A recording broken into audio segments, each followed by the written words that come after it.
Coucou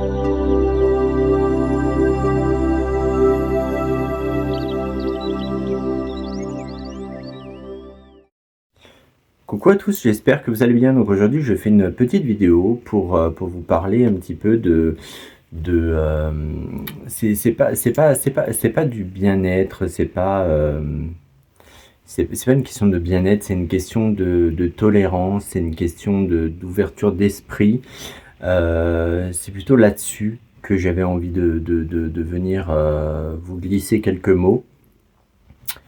J'ai pu voir et entendre certaines choses, que ça soit dans ma famille, que ça soit dans l'entourage, sur les réseaux sociaux, et tout ça.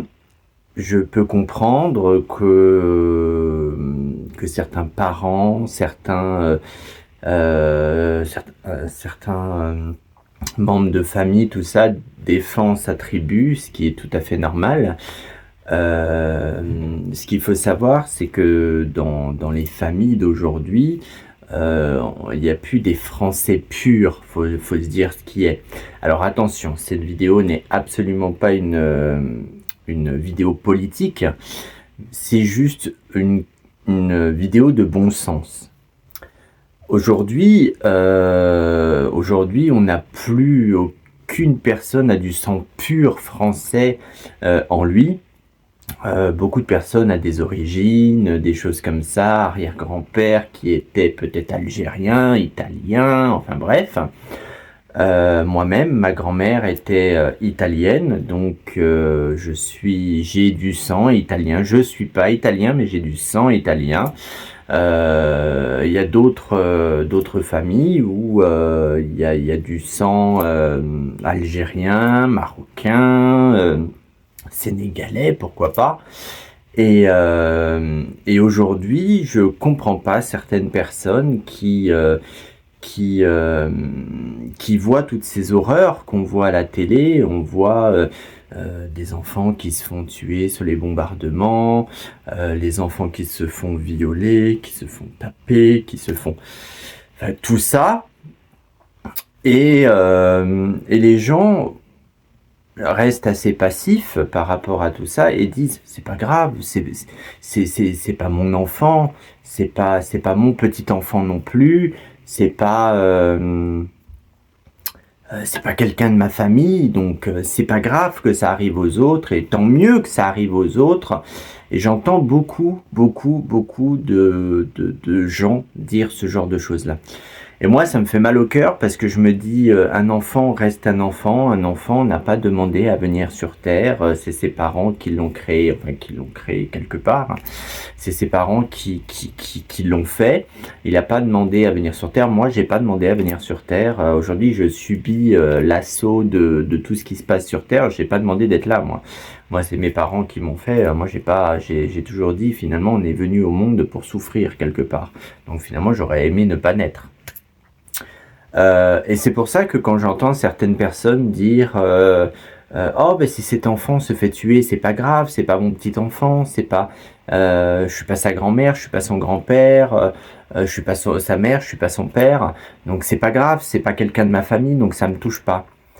Donc, et c'est ça que je reproche un peu aux gens, c'est que finalement, tant que ça ne les touche pas directement, c'est pas grave qu'il y ait des gens qui meurent.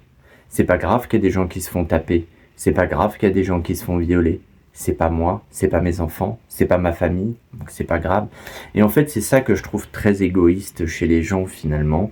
C'est le fait que les gens pensent à leur petite personne à eux. Quand ils voient un enfant...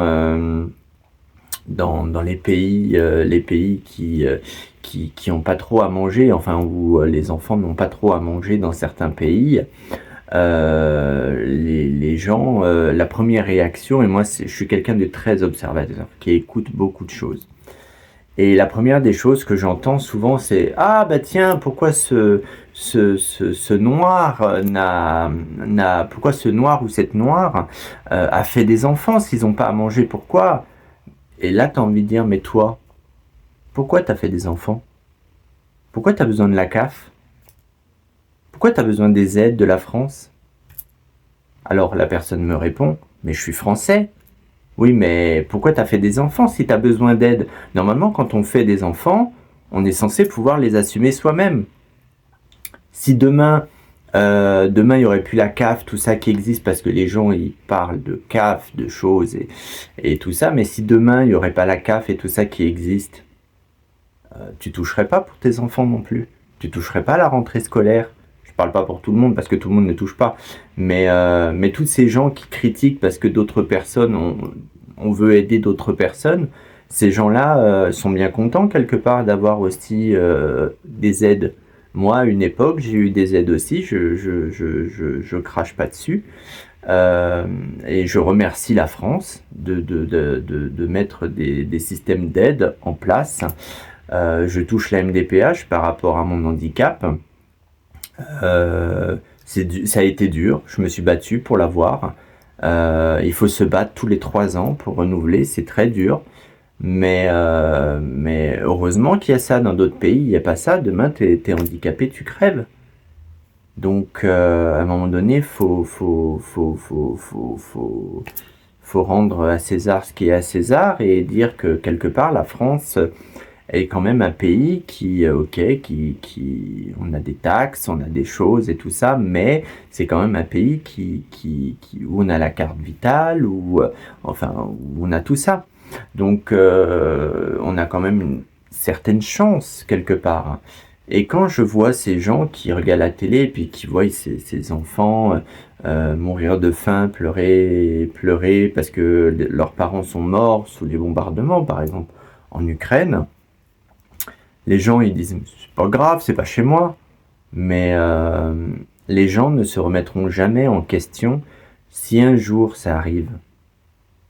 Je suis pas sûr que vous appréciez beaucoup que d'autres personnes, par exemple les Américains ou l'Italie, pourquoi pas, ou ou la Pologne ou d'autres pays, disent ah ben c'est bien fait pour leur gueule, hein, ça va, c'est pas nous, c'est pas mes enfants, c'est pas ma femme, c'est pas mon mari, donc c'est pas grave. Je suis pas sûr que vous apprécierez beaucoup. Mais vu que pour l'instant ça ne se passe pas dans notre pays, parce qu'on a quand même une forme de parapluie nucléaire, donc je pense pas que la France se fera attaquer comme ça non plus du jour au lendemain.